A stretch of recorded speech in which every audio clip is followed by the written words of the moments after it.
Welcome to Nugget 329. We are continuing through the November-December 2022 Discover magazine. If you didn't listen to Nugget 328, you might want to do that. The next article that we're talking about, next-gen transit, electric vehicles, autonomous vehicles, airlines plus space. 100 years ago, the modern automobile revolutionized public life across the U.S. People love their cars and trucks. Mm-hmm. I love trucks. Yeah. People love their airplanes. I love airplanes. Boy, you need a lot of batteries to fly an airplane electrically. The Wright brothers would roll their eyes, wouldn't they? Oh, man.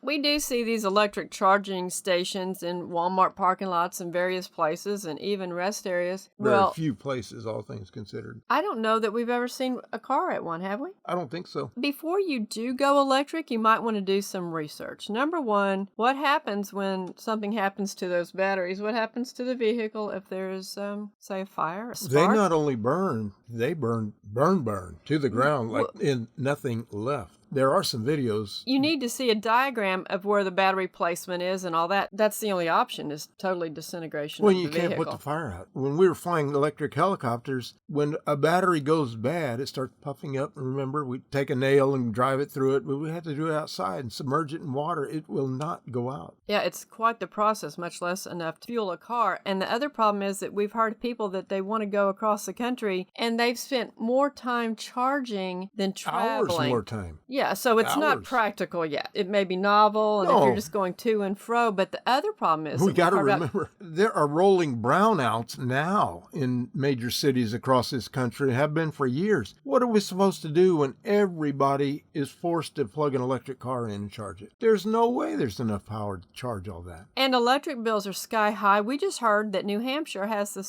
highest energy bills in the entire nation, and they're going to want those people to be plugging in cars and running up their bills even higher? I don't think so. It's just not practical. Without the ability to support it and sustain it. Well, they talk about the Ford. They have an F-150 that is electric, but that it has no towing capacity. Right. That's one of the reasons you have a truck. Yeah, and again, go back to the helicopters we would fly. The harder load you put on it, the quicker it drains that battery. Even something as simple as a helicopter. It's in flight. It's got momentum. But if you do a hard climb, it's harder on the battery. He is talking about radio-controlled helicopters. I like this one. Your robotaxi is almost here. You want to tell them about what you saw when we were in Phoenix? There was a car going around. It was the company, the name that everybody knows. It starts with a G that you use on your computer. Car. I saw it over and over and over, and was talking to the pastor, and he said, yeah, he was alongside one time, and all of a sudden he just looked over and there's nobody driving the car, and it takes off. And he said something several things interesting about it. It makes a perfect turn. There's no going over a line or getting too close to the curb or anything. It makes a perfect turn. But he said at night, there's a big parking lot in the area that all these cars would rendezvous to, and they would all just sit there. Same place, same time. Well, maybe that's where the charging station is. I guess that's where the charging station is. We have seen those cars all over the nation as they are taking the photographs for when you go and see the different maps so you can see where places are and all that. But never as much as in you Phoenix. Just said, why does this guy keep going by? Yeah. And he said, well, they're taxis. There are like 10 of those cars in the area. So they're using them for other purposes. Can you imagine a car pulling up to pick you up and there's nobody driving? I think it'd be kind of fun. Again, this is technology that it's taking people out of the picture. Out of the picture. And even though it's cool and exciting, we have friends that are drivers for Lyft and Uber. That's how they're making a living. Right. And these things are just taking people out of the equation. We had a friend the other day. She went to McDonald's. A screen just dropped down and she's like, I don't even know what to do. She didn't know how to pay. Yeah. It was crazy. All automated. It was an all automated McDonald's and it was in the Fort Worth area. We just need to realize what's coming upon us, what all the ramifications are. Yeah, it's cool of this technology. But it takes people out all the way. Greener skies ahead. Planes have changed more in the past 50 years than you think. Environmental concerns are propelling them even further. Now, I don't know what all this article goes into, but I think it's going to talk about how much more air they're intaking. The air intake on these things these days, the fans, they're huge. Those engines are giant. And they're using compressed air more. Yeah, they're not using near as much fuel. They're just using more and more compressed air. Right, they're totally redesigning these things and making these greener skies ahead. And they are more efficient. I mean, there are times we've seen jumbo jets flying into a landing and it almost looks like they're standing still. And they sound differently. Pay Right. attention to how some of these jets sound. And watch them fly. It is fascinating. When they go electric and have enough batteries to support that big old thing, well, that might be another story. Well, speaking of that, they have Alice. And Alice is an all-electric plane from Eviation. The aircraft, shown here in a rendering, was prepping this summer for its first test flight. Oh, Alice. I wonder if Alice's cousin is Sophia.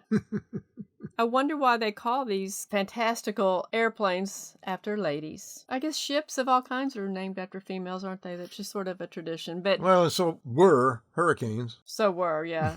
Oh my, I shouldn't have said that. They're going to change all that. I just ruined these girls. But anyway, you might want to check into Alice and Sophia and see what these advanced airplanes are doing these days. On foot, an evolutionary biologist's take on the original self-driving vehicle and how the evolution of walking has everything to do with what makes us human. I think Adam and Eve were walking in the garden right from the start. Walking didn't evolve because we didn't evolve from some primate ancestor. And even if we did, which we didn't, but even if we did, they were walking also. And one final article that we're going to mention, a burn notice. I want to go see this place. The gates of hell. Well, I don't want to go see that.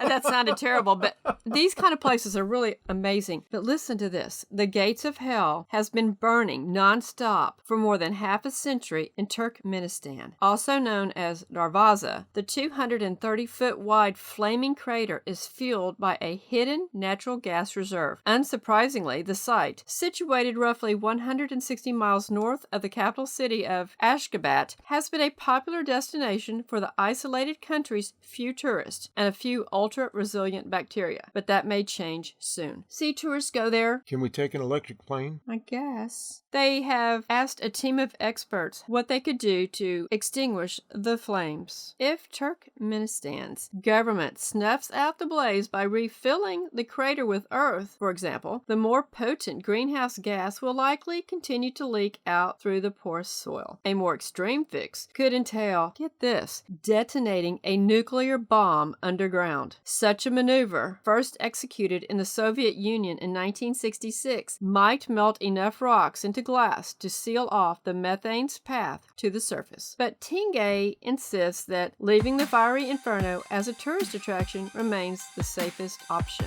What a decision, huh? Well, I hope that maybe we can go see it sometime before they extinguish it. Just some of the crazy things that they are talking about. No one would be even considering detonating a nuclear bomb. It's just so much of a twist and change in so many topics, and people have flip-flopped on what their position was just depending on how it suits them. Well, Thinking has definitely changed in a very short time. I hope that maybe sometime you will grab one of these magazines and go through it. It's sort of eye-opening. Big time. All right, well, thank you.